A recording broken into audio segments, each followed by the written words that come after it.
Tenemos inglés, ¿verdad? Por lo menos un nivel, sí tenemos. Sí, sí, hemos entendido bien. No, tal vez no haga falta la traducción. ¿Ok?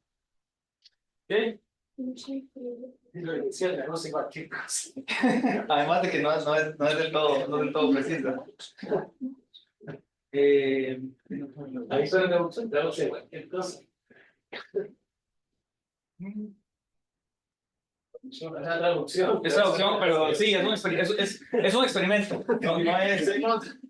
No es 100% fiable. Es divertido. Estamos tratando de traducciones, libro y interpretación.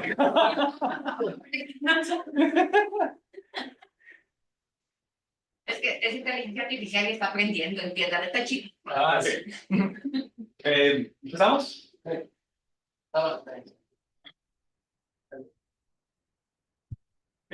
Good afternoon.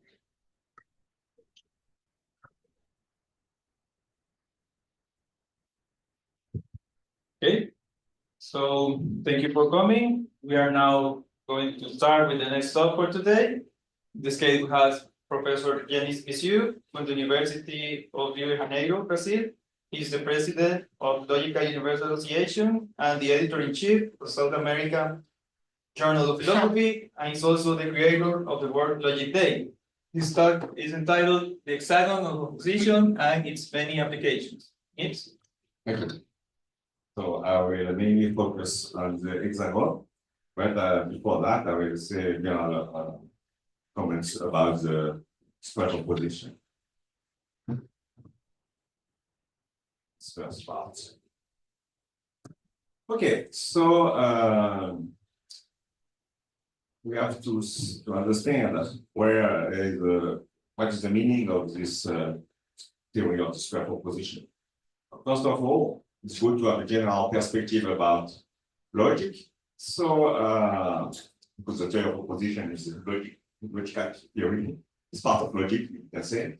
So it's good to remember the four different meanings of the word logos in Greek. That's why it's a word which is difficult to translate in other languages. So we have reasoning, science, in general, like for example, when we are talking of biology, the science of life, language, and relation.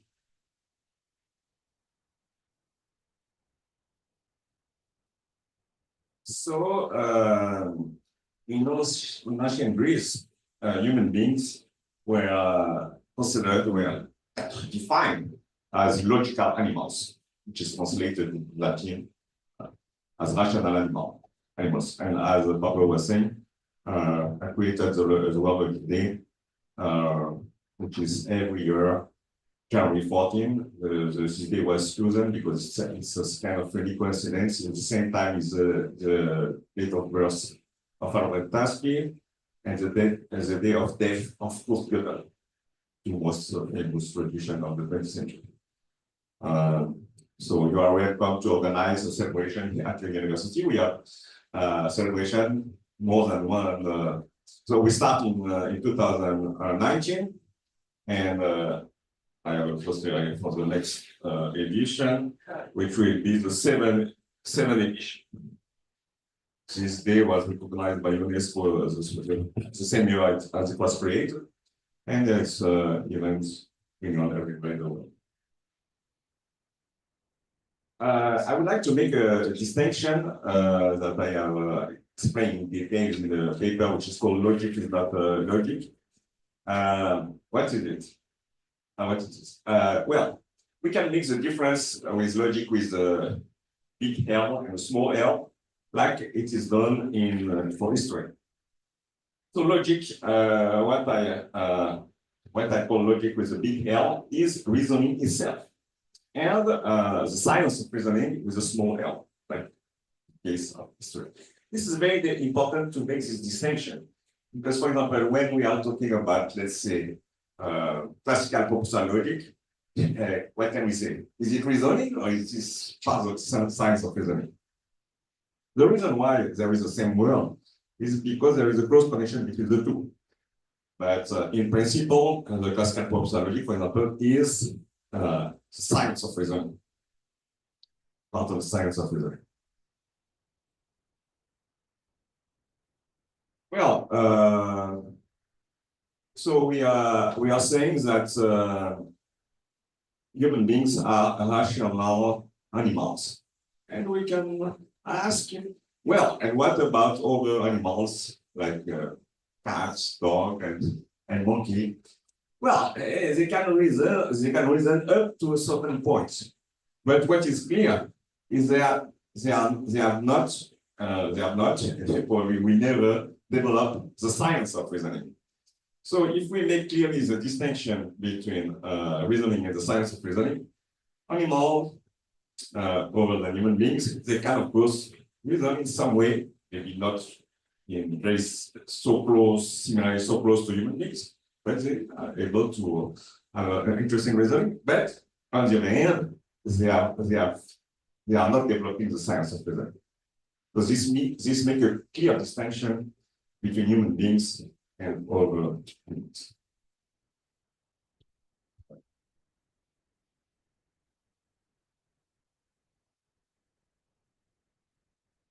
Well, and in logic, we can distinguish different levels, like in this picture, systems of logic, theories, system. There are a lot of different systems of logic. In many years, it was mainly syllogistic. Nowadays, we have many different systems. We have theories, like model theory, proof theory, inclusion theory, set theory, and so on. And we also have science, if we consider the more general aspect of the science of logic, which include some philosophical discussions, some history of logic, which is part, for example, of this congress here. I have been working on my main project in logic is about universal logic, which is the study of all the different systems of logic, trying to understand the connection between each other and to develop some general frameworks to study logic. So universal logic is a general theory of logical system. It's not a system by itself. It's more, it corresponds more to what we call general metalogy. I organized the first World Congress and School on Universal Logic when I was working in Switzerland, with my country, my original country, and in 2005. And we organized an edition, thanks to Mirai, in Istanbul, 2015. It was the 5th edition, yeah, quite successful. And the next one, which will be the 8th edition, will be in Cusco, Peru. Everybody is welcome to join us for this big event, which will be in December 2025. Not so far from here, by mistake. Yeah.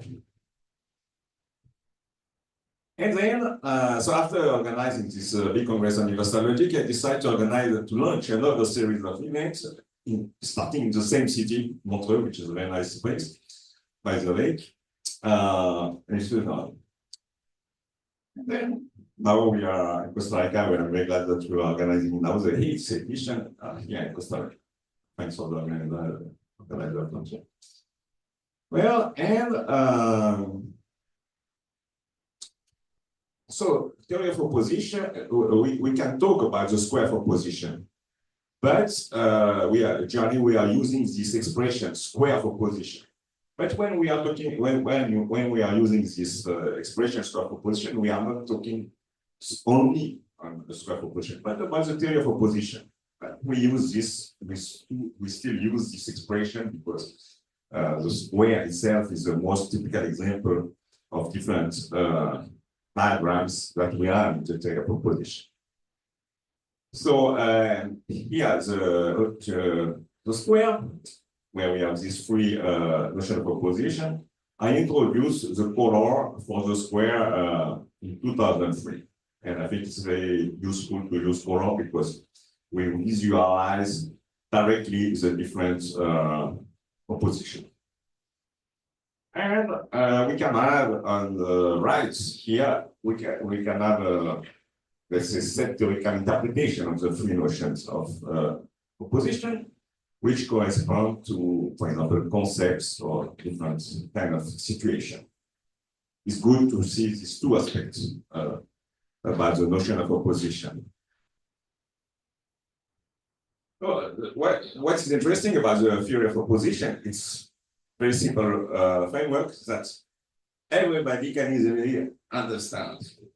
It's easier to understand the square of opposition than, for example, even the classical proof logic. Yeah. I mean, a very young child can understand. It's starting at 7 years, maybe or something like that. So. And there are many applications. So from this point of view, the theory of opposition is not a system of logic, it's more like a framework.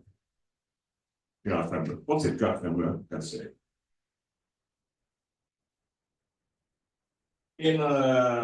And with a lot of applications. So when we organized the first edition in Montreux, we decided to organize, since Montreux is very famous because of the jazz festival, we decided to organize during the event the Square of Jazz with 4 different musicians playing some music based on the square of opposition. That's quite interesting. And we also produced a movie that we projected during the event, which is a square interpretation of the famous biblical story of Salome with these 4 main characters. Okay. And like this, I'm giving some example of different kind of applications. So in Montreux, we had this very interesting talk by Dan Jaspers, who is from Leuven, now he's working at Leuven in Belgium. And he is a specialist of the theory of colors, and he has this interesting example of colors. The paper was published in the special issue of Logical Universalis related to the event. We also published the book. In the book, we have the book includes a DVD where we have extract of the movie and of the music show, published by Peter, which is a famous publisher in Switzerland. Before going on, I would like to say that we intend to publish all the talks presented here, and so everybody is welcome to send this full paper in the next future. We will send information about that. And this time, the book will be published in this book series by Bertrand Springer. I will circulate a copy of one book of this series so you can have a look of it. Okay. Yeah, and also I have some posters for the event in Cusco and other posters. So, before going in details, I would like to clarify some points because there are a lot of confusion about the theory of opposition. For example, can we say that a whole square is a contradictory object? No, not really, because circle and square, they do not form a contradictory pair, but rather a contrary pair. Because there are some triangles, there is a triangle, so well, people may say, well, but we have on one hand we have something which has angles, on the other one something which no angles, but still, you see, beside a circle and square, we have a triangle, so oval. So, and moreover, even if we consider a figure with angle and figure without angle, even like that, it's not a contradictory pair. Why? Because you may have something like that, you know, which is a figure which have, in both cases, one angle, but not everything is angles. So we have to be very careful when we are talking about contradiction, contradictory pairs. Yeah, let me give you another example. So in the case of cats and dogs, we can argue that this is in fact a contradictory pair. Many people will think it's not a contradictory pair. And say, okay, the notion of contradictory pair is always in a certain context. But we are talking about figure, we are not talking about neighbors. So among figure, we can make some opposition. Among animals, if we consider only domestic animals, in fact, there is no over domestic animals. For example, someone may say, well, a bird, someone may have a bird in his kitchen, something like that. But in fact, the bird is not a domestic animal in the same sense as a cat and dog, because you have to put it in a cage and something like that. I will not enter the detail because it's not the main topic of my talk, but we can seriously argue that cats and dogs are form a contradictory pair because they're exclusive and exhaustive. So two characterization of the contradictory pair. This we should not make a confusion between contradictory pair and contradictory animal, which will be at the same time a dog and a cat. That's in fact that does not exist, which in fact does not exist. Now, something which is interesting. So I was talking about that last week in the Congress of Constancy in Oaxaca, in Mexico. I'm doing this work with one of my postdoc students who is as president. And well, in Chinese, the word, so as everybody knows, the Chinese language is using ideograms. And for contradiction, it looks for two ideograms that correspond to spin and shield. Yeah. And this word was created in China like the 4th century before Christ. It's a very strange way to conceive contradiction because it's a way to conceive contradiction as a conflict, which also exists even in Greece, but it's not the main in Greece and ancient Greece. It's not the main idea of contradiction, contrary to in China. And there was a very famous politician in China, and his main theoretical work, if I may say, is called on contradiction, using this symbol. You see your quote. So this is a good example to see that from this point of view, contradiction is thought as a struggle, conflict, and so on. Now, if we look at the table of opposites, table of opposites, which is the basis of the notion of contradiction in the sense that we have a series of contradictory pairs, we can see that there is no conflict between the two sides. So the idea is quite different from this contradiction in Chinese. It's also the Pythagoras table of opposites is much similar to another Chinese way to conceive contradiction, which is different from the one I was talking, which is the theory of the yin and yang.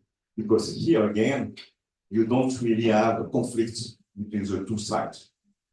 Yin yang is closer to the Pythagoras table, and it's also from this more or less the same time, like 5th century before Christ. Okay, now let's talk about the hexagon. So I will speak mainly about Robert Blanchet, who promoted the hexagon of opposition. People say that some other people also have this idea of hexagon, but we have to be careful about that. So let me say a few words about Robert Blanchet. Robert Blanchet, who was a French philosopher, born at the end of the 19th century, like 75, working at the University of Toulouse in France, in southwestern France. And he worked on that many years. His first paper was published in a Swedish journal of philosophy, which is still existing, quite famous, which is called Theoria. I don't know. Don't see it in Latin way. And then, but all these papers were published in French. Sur l'opposition des concepts. Now, there is another paper which was interesting, which was published in the Journal of Symbolic Logic. It's one of the main journals of logic, also in French. And his main book, which is the one you see the picture, Structure intellectuelle, c'est sur l'organisation systématique des concepts, intellectual structure, and so on. This book was published in 1966. The synthesis of all his ideas, but this book up to now was not translated in English. The word of French is not so well known. I mean, even in France, because at some when he was alive, he had some discussion with other people. There was some interaction, but after his death, it was during some year, it was completely forgotten. The book was out of print. It was edited only as later on. Okay. But so the only language in which it was translated is Brazilian. Okay, it's quite funny. I'm saying Brazilian because it's true that the language in Brazil is quite different from Portuguese, and the book was published in Brazil. Intelectuais, by a quite good publisher in Brazil, which is called Perspective. In fact, it was translated by the head of the owner, the wife of the owner of this publishing house. I think she likes the book, and there is what is interesting in this Brazilian translation is that there is a very good introduction, like about 20 pages, which was written by the rector of the University of Campinas. Okay. But even like that, the book is not so famous also in Brazil. Okay. Oh, the definition of the hexagon of opposition, I'm using these colors I am introduced, as I was saying, in 2003. For Blanchet, there is no, he's not using colors. And then, by the way, the idea of these colors is that red, blue, and green, they are the three main primitive colors. And according to the theory of colors. And black, subalternation, the superternation is in black, which is not a color which is at the same level as the primitive color. This is important because there is a discussion to some people who say, well, subalternation is one of opposition or not. I don't think it's an opposition, but it is used to complete the diagram, which leads to these two additional corners, because traditionally in the history of logic, the square, there is this letter for the four corners, A, I, O. And then Blanchet, with his hexagon, there is two more corners, U, which by definition of the structure of the hexagon is A or E, but it's exclusive. And on the bottom, you have Y, which is high and low. It's important to have this structure. Think about this structure. Okay. It's a structure, we can call it a structure. And as I was saying, the title of Blanchet's books is Intellectual Structure, because he thinks that the theory of opposition, especially the hexagon of the triangle, reflects our intellectual structure. Now, if you consider this abstract form of the hexagon, you see that in the hexagon you have three squares, which in fact appear as rectangles. You can distinguish them. The hexagon of opposition is a reconstruction of the square of opposition, completing the idea, which is much richer than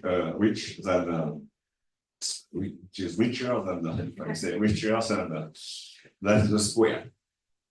Where we see some examples. Well, the most famous example of quantifier is like the square. It's about the most famous square of opposition. It's about quantifiers. Now, Blanchet, with this example, he solved some problem we had in modern logic, not only modern logic, functional logic also, about the quantifiers. For example, the Russian logician Vassiliev in the 19th century, at the end of the 19th century, he was saying, well, the square of opposition is a wrong description of quantification because the three main quantifiers are all, none, and some. As we can see, some is like we are using this word in natural language, which means at least one, at least not one. Yeah.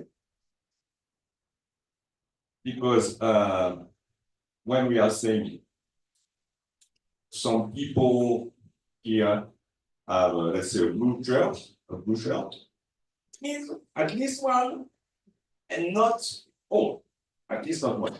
Because if everybody had a blue shirt, instead of saying some people have a blue shirt, we will say all people have a blue shirt. So the intuitive idea of some of natural language is defined, described by this hexagon, at least one and at least not one. In the case of Vassiliev, he didn't present an hexagon, he was just arguing that the triangle, the blue triangle of propriety is the main way, basic way to understand some. But Blanchet is a full account of the situation of quantifier. At least one, at least not one. Okay. Now, Blanchet hexagon also solves two traditional problems. One about modalities. During many centuries, there was a confusion, it was not clear what is the distinction between possible and contingent. And this hexagon solves this question. Of course, the problem is that the terminology is not, I mean, we are using, nowadays, we put contingent as Y and possible as I. In fact, it would be better to change because to put possible on the bottom. Because when we say well, it's possible that it will rain tomorrow, it means it may rain, it may not rain. So this is the Y position. And for some reason, people have decided to use this terminology. It's difficult to change it. But anyway, independently of the terminology, what is important is to make the distinction between two modalities, possible and contingent. This is what Blanchet did, and Blanchet starts even before his first work was related with deontic logic. So this is how he developed the hexagon. The deontic hexagon makes a distinction between optional and allowed. It's also important to make this distinction between these two deontic modalities. So you see the main points of this hexagonal Blanchet from this point of view is the clarification of some fundamental notion, quantifier, analytic modalities, and deontic modalities. This is very useful. And also an important point about that, the approach of Blanchet is a structural, in the sense of the structuralism, the structuralism approach for development, starting especially with Saussure, that you understand the notion, the concept of world by relating it to other notions, not just giving a definition. For example, someone may say, well, what does it mean optional?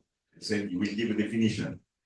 Yeah, but to use a structural approach is much better because you will understand. You're understanding what is optional by seeing this. Sorry. By seeing its relation. No, it's for pointing. Ah, sorry. No, the red one. Sorry. Okay. Thank you. Yeah, so you understand what is optional here by understanding the relation of functional with other fundamental notion of theology. Logic. The same with the possibility and so on. So this is relation, this is the structural approach in this sense. This is very important, philosophically speaking, because you see, in philosophy, most of the time people say, well, what does it mean? What is the meaning of possibility? Can you understand possibility by itself? It's much easier to understand what is possibility by comparing, relating to other notions, which are at the same level of fancy. This is also a very good approach, very good aspect of the hexagon. This is simple structure, which, as we can see, we can find this structure in many different contexts. I gave you here 3 examples, which were studied especially by Blanchet. For him, nobody did this kind of work. This is very important. You can find all this in his book from 66 in French or in Portuguese. Maybe for people here, it's easier to read it in the Portuguese. In Brazil. Okay, and there is also a very interesting application of, by Blanchet himself, which was published in the Journal of Symbolic Logic, is he presents 2 hexagons to understand the relation between collective and classical propositional logic. It's very nice, because as we know, there are 16 collectives in classical propositional logic. Not all in this hexagon, because there are some collectives which are completely trivial. But this is the main important collectives. Yes. And this explains the relation. I mean, this is also a way to understand what's, for example, implication, but relating it to other collectives. So it's very nice to have a better understanding of what are the difference between the collective in classical propositional logic. Yeah.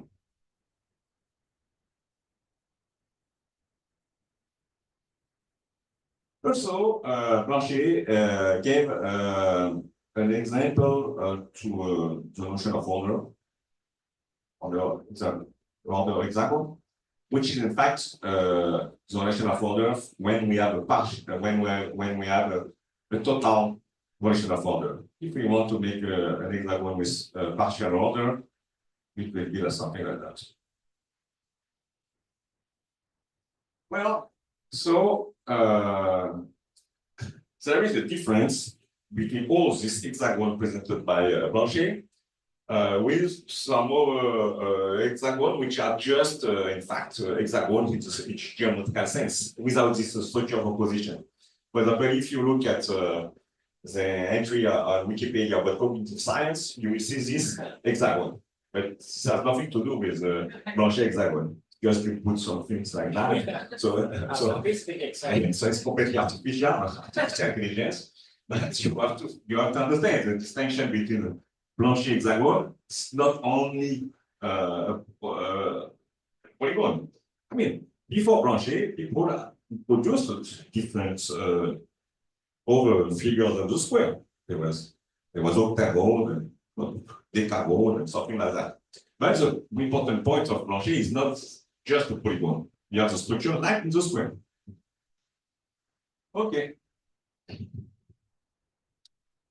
And for Blanchet, what is very important is the triangle which is inside the hexagon, which does not appear in the square. Yeah, here you have a three basic triangles of contrariety, triangles. Blue is the color for contrariety. But fire, all, none, some, that repeats for the space, everywhere, nowhere, somewhere, and space, and time, always, never, sometimes. So that's why Blanchet has this idea that the triangle is a basic structure. And based on this triangle, you build an hexagon by using this structure of opposition. Taking using the notion of contradiction, you generate a green triangle of subcontrariety, and then with supercharge. some of the triumphs of modality, the triumphs of modalities, and also you can have the triumph for traffic light, go stop. It's also triumph of modality, and we can also find a triumph of modality in Christianity. That's the reason why at some point we organized an edition of the Square Proposition at the University of the Vatican. They were happy to have a congress on this topic because this famous triumph, this triangle is very famous in Christianity. We had a talk by the rector of the university. He was supposed just to say hello to everybody, but he talked about half an hour about the triangle of the Trinity. Yeah, it's very funny. Yeah, and so in Hinduism, we have also this famous Trimurti between these three important gods of Hinduism. So it's also Dharma structure. Shiva, Brahma, and Vishnu, which are symbolic representation of destruction, conservation, and transformation. So it's interesting to see the importance of the triangle. The triangle you can see is you have this triangle. From this you construct here on the left. Then from this you construct the hexagon, and which correspond to this structure. So for Blanchet, the triangle of totality is the basis of the hexagon. Yeah. Sorry. Could you repeat that last phrase? For Blanchet, the triangle of totality is the basis of the hexagon, because you built an hexagon from a triangle of totality. And as I was saying, the triangle of totality does not appear in the square. Now, starting with the triangle of totality, you build an hexagon and then appear three squares inside the hexagon. It's quite interesting. That you can extract. Generally, we extract only one. Now you can build some triangles of totality by, for example, breaking a dichotomy. You say in business, sell, buy, and you say, well, there is not only selling and buying, you can also rent. Then you form a triangle of totality, and then from this triangle of totality, you will build an hexagon. Quite interesting. I also work on this breaking also this dichotomy between music and noise. Yeah, you can say music, noise, and silence, saying that silence is neither music or noise. So you can build some hexagon in different way, not only not necessarily breaking a dichotomy. For example, you can say, well, we have a dichotomy, a contradictory pair between identity and difference. That's to build an hexagon and triangle and so on. We will not break this dichotomy because we cannot break identity difference. But we will, for example, go on this left side where you see that difference is a specific kind of opposition. And from that, you can construct an hexagon that we show. There is an interesting point about this construction is that it's not necessary to find a word to one of the corners of the hexagon. For example, you say, well, sell, buy, and rent. Now, if you take the opposite, total opposite of this free notion, there is not necessarily a primitive word for that, even if you can think of this from a logical point of view. For example, this Larry is a famous linguist. He has a very nice book about aggregation, and he took part to the edition of the first edition of the Congress of the Square in Montreux. He wrote a paper about the O corner, which traditionally, from the point of view of quantification, there is no name for the O corner, which is not O. So he explains that not in English, even in English, there is nothing like not all. There is something like no, but no does not mean not all. And he did some work with some of the linguists, and seems that nowhere in the world there is a word for this not all. So as a linguist, it's not lexicalized. It's not part of the lexic. But nevertheless, it's not part of lexicon. Nevertheless, we can think about that with and have these two words, not all. Right? It's interesting when we are constructing some hexagon because sometimes we cannot find a primitive name for one of the corners, but it's not random. So that's not the first point. Sorry. So here you have the situation of this all corner, not all. When yeah, if we go to blanche hexagon, not all is at least not one. Like this. It's a way to think about it.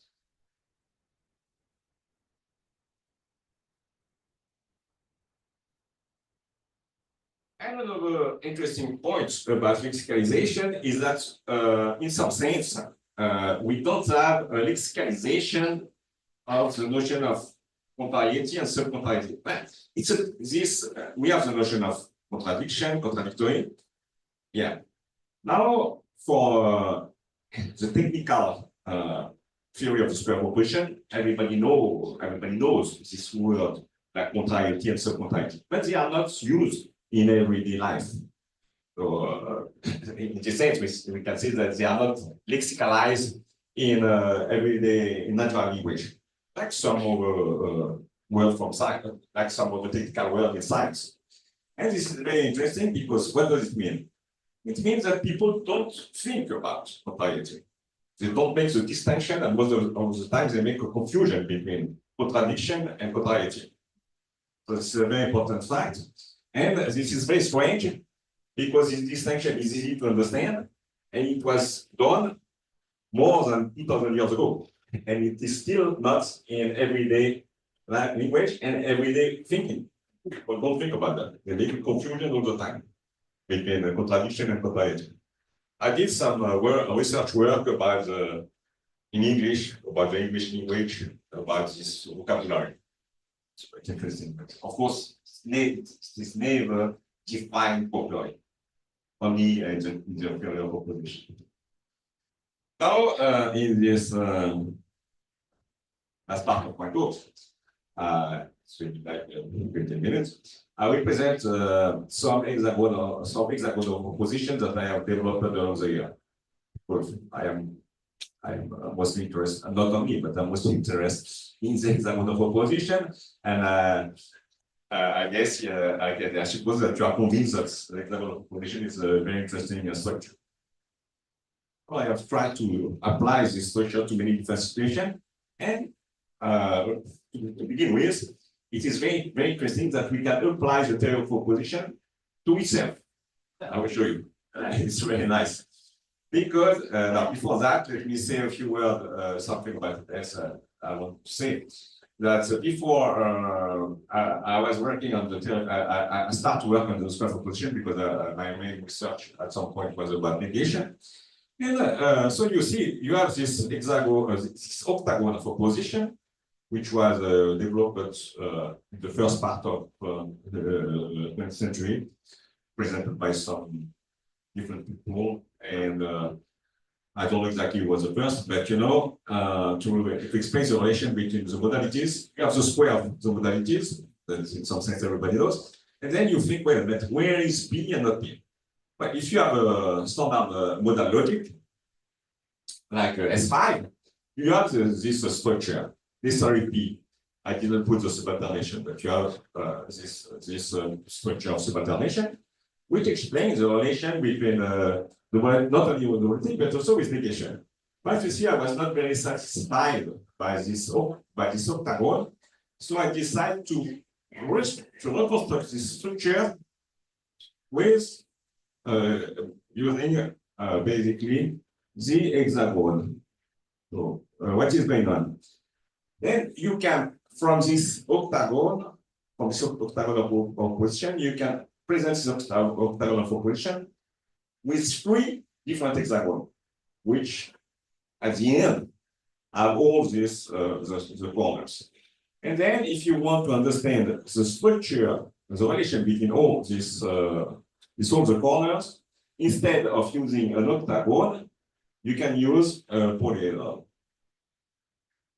which is this So that's why I start to work on polygon of opposition.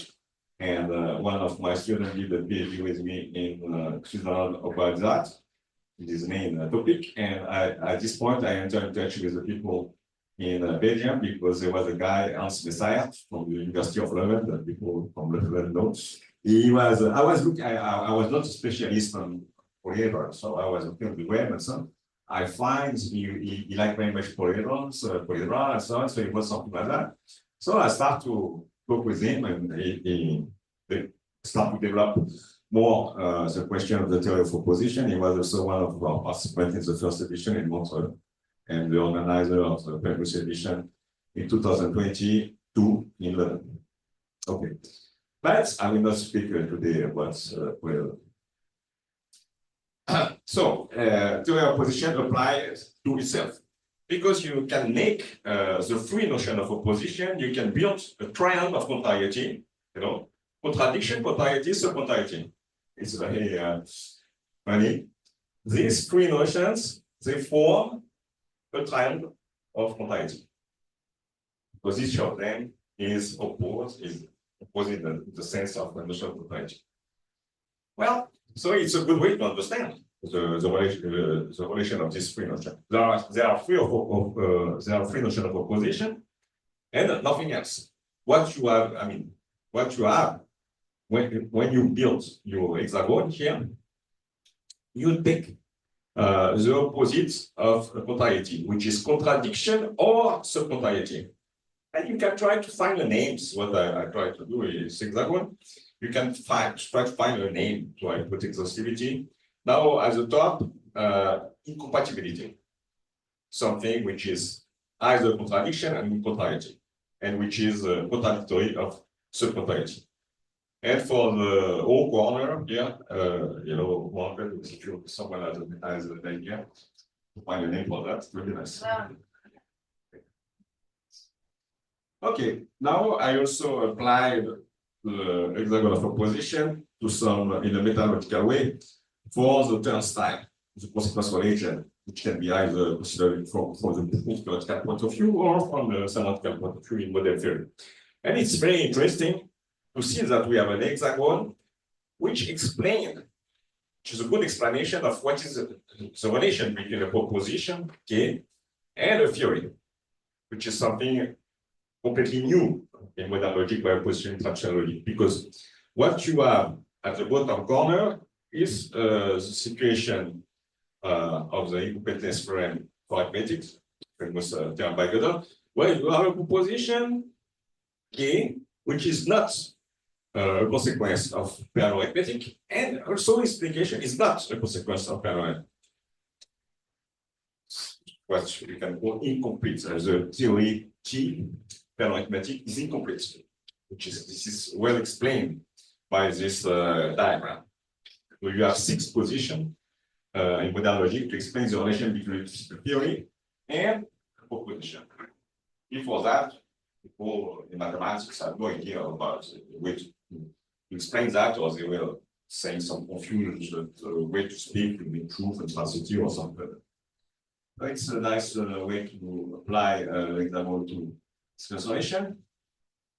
The hexagon of analogy. I present this at a congress organized by our colleague here in Puebla, Mexico, the Congress of Analogy.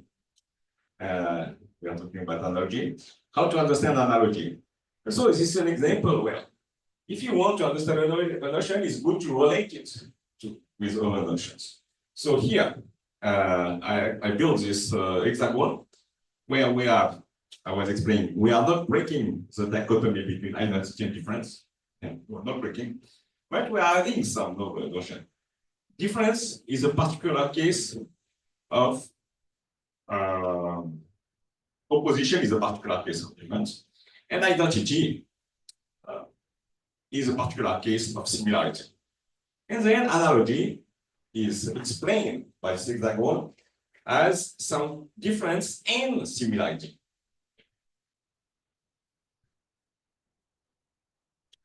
Of course, this hexagon is a kind of fixing the word of analogy. people may say, well, this is not the true meaning of analogy. But I mean, there is no true meaning of analogy. Like in most of the world, most of the notion, because in ordinary thought, most of the concepts are confused. They are fuzzy, they are changing of meaning and so on. So if you want to have a better understanding, you will make difference. Clarify. Will make difference about difference in this case. You are making some difference. You say this is that. Well, there is a difference between analogy and similarity. Of course, this distinction is not made clear in natural thought. Here we are trying to explain the difference between these different notions and using some words. We can, one possibility would be to invent new words, but it's quite artificial. We are using the words of natural language, but fixing their meaning in a more specific way using this kind of structure. And this hexagon is interesting because we have the meta-hexagon about opposition, but in this hexagon we have, with the free opposition, this hexagon is also about opposition, because opposition appear here. And this opposition, which is on the A corner, can be considered as the opposition, which is the set of the three basic oppositions. So there is an hexagon inside the hexagon. Now, based on the hexagon developed by Van Jaspers on the color theory, I made a combination. I wrote a paper which is a combination of color theory and what I call psychic disposition. At first, I wanted to call this emotion, but I think the emotion was a bit ambiguous. So I use this marginal terminology, psychic disposition. So, what do you have? We have fear, confidence, hope, and so on. And we have this relation between this main psychic disposition. The only one which we having no name, only a negative name, is non-op, which appear at the top. And of course, what I did in this hexagon is to mix this psychic disposition with some colors. So someone may say that why should you choose green for hope, blue for certainty, red for fear? Some reason, you know, like the red is a color of fear. It's due to the blood, so people get afraid. Some blood or something like that. So it's quite natural, some sense. Okay, certainty blue or so. And in this hexagon, so you have the three primary colors, which are blue, red, and green, and the three secondary colors, which also is funny because in the color theory, yellow has a name, but if you go to the computers, it's not the color that people use the name in everyday life, because it's cyan. And the one which is at the top, I forgot the name, it's not magenta, there is another name which people also are not using in everyday life. So even in color theory, there is no lexicalization of the 6 basic colors. So interesting. Okay, yeah. Sorry?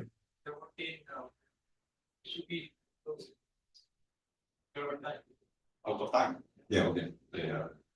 I'm worried at the end. What time it is? But I think we start at 12. No, I have maybe 3 more levels. Yeah, semiotic hexagon. I'm very much interested about semiotics, so I was working on that, about the different signs, basic classification and understanding of the different signs. I work also in a more precise situation, which is about painting, how we can classify the different kinds of paintings, some which are representational, some which are figurative, and so on. I wrote a work paper about that. I also applied the hexagon to count philosophy, there is a famous double opposition in Kant that nobody really understands, or maybe some people say that language. There is no agreement about these two dichotomies. But I think the hexagon is a way to try to get understanding by relating these two dichotomies together inside the hexagon. This talk I presented in 11 as the past Congress. And I think this is the last one, hexagon of intelligence. I was taking part to a Congress on intelligence, and so I decided to build a hexagon because someone is asking me to speak about the notion. I'm using hexagon as a basic tool. So what is intelligence? You have to understand what is the negation of intelligence. Here is stupidity, and so and you build your hexagon. And this is the last slide where I am connecting three different hexagons. One about music, one about movement, and one about life and death. It's a way also to, when we are to relate hexagon between each other. It's another way to have a better understanding about one specific hexagon. That's it.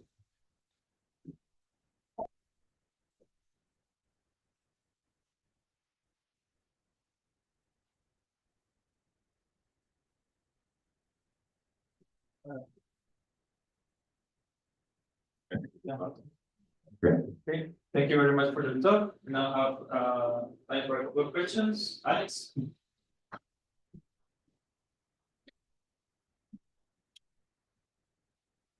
Hi, thanks, Sai, for the presentation.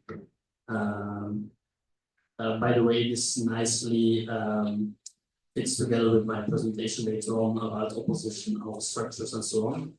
But I wanted to go back to, like, there was this slide where you had a really big figure with a lot of drawn lines, blue lines, red lines, and green lines, and I was wondering about the subalternations in there. So you mean on the about the hexagon? it was bigger than a hexagon. Probably a hexagon, yes. Yeah, I didn't put alternation because it depends what you want to.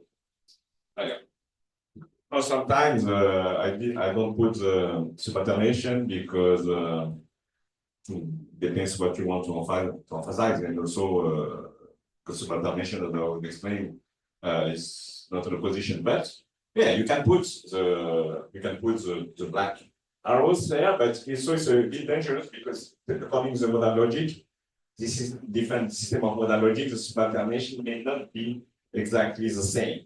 So that's also why I didn't put it. Yeah, that's why I was wondering, like, are there errors everywhere or not, depending on which axioms you can put them for a special system like S5.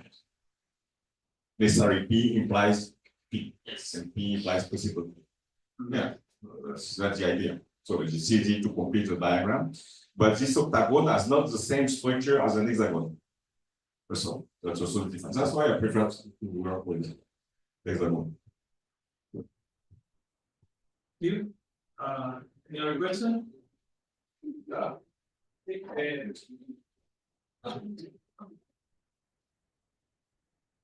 What do you know then? Just an observation about the Kantian. Yeah. The Kantian hexagon with one. Yeah. The preceding slides. Yeah, that one. I think that was the first appearance of the hexagon of opposition in the work of Nelson. So it was forgotten like the work of Blanchet, yeah. But he did it in 1921. So it's worth mentioning.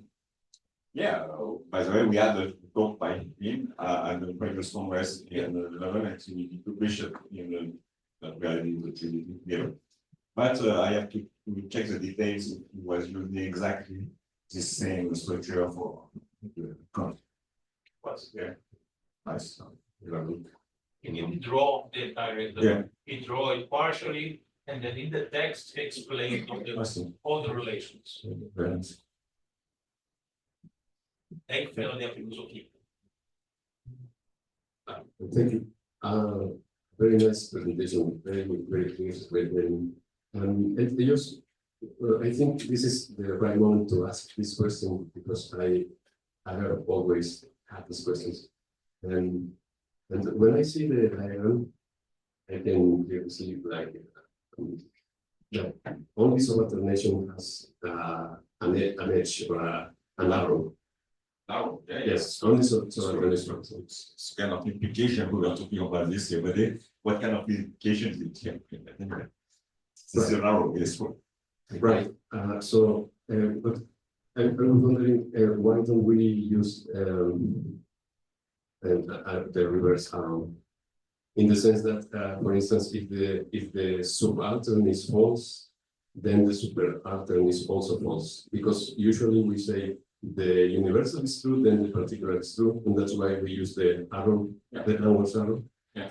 But we have a reverse arrow.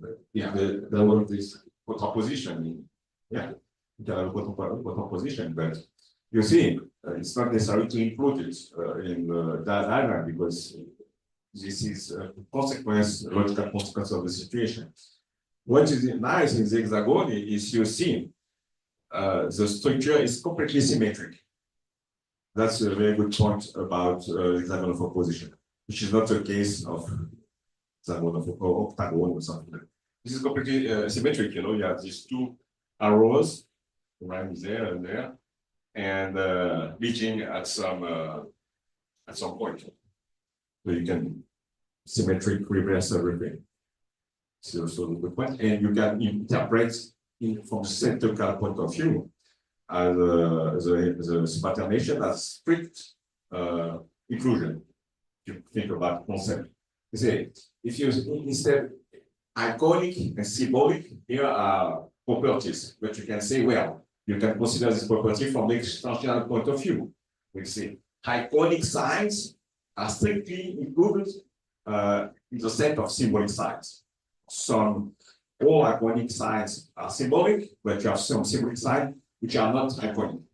By the way, this semiotic hexagon is different from the theory of Peirce, because Peirce considers that iconic and symbolic, the relation between the two is contrary, which is not my case. I consider that it's a strict inclusion. Thank you. All right. Thank you. I'm not sure if I want to ask it's relevant. It seems like in the hexagon, sometimes there are two words for the U and Y explains, and sometimes there's only one word. For what? One word for the U node, Y node. Yeah. I don't know if it's important. It seems like in natural language we don't always have the proper names for Of course. But that's the idea that when we are, let's go back to the hexagon of analogy. When we are making an hexagon, choosing this name for each of the corner, we are developing normative theory. We say it is like that. So it doesn't mean that it has to be exactly natural language, because natural language is confused. So we have to go out of natural language. We fix a meaning of each of this notion, which is defined by the structure of the hexagon. We don't need to say much more like that. I mean, the definition is structural. But it's true that we say, well, in natural language, there is a different way to speak about analogy and something like that, and what is the meaning of that. But then we fix, when we are doing that, we choose only one name.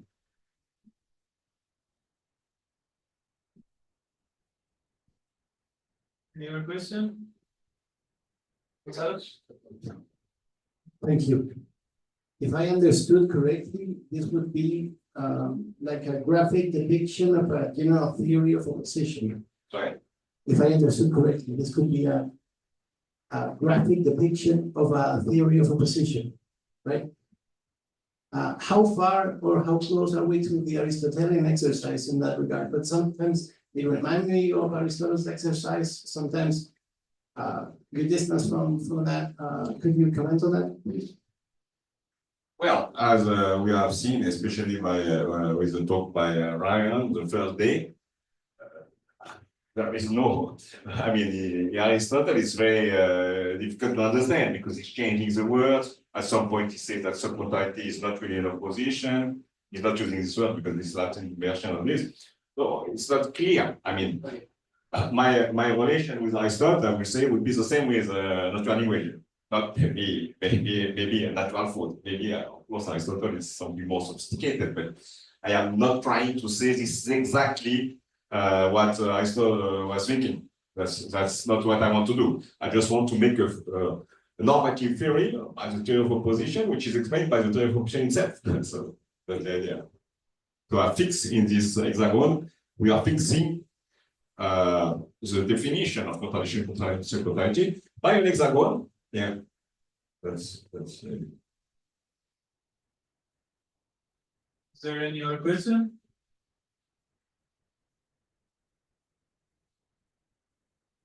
Okay, so thank you very much for your talk. Thanks again.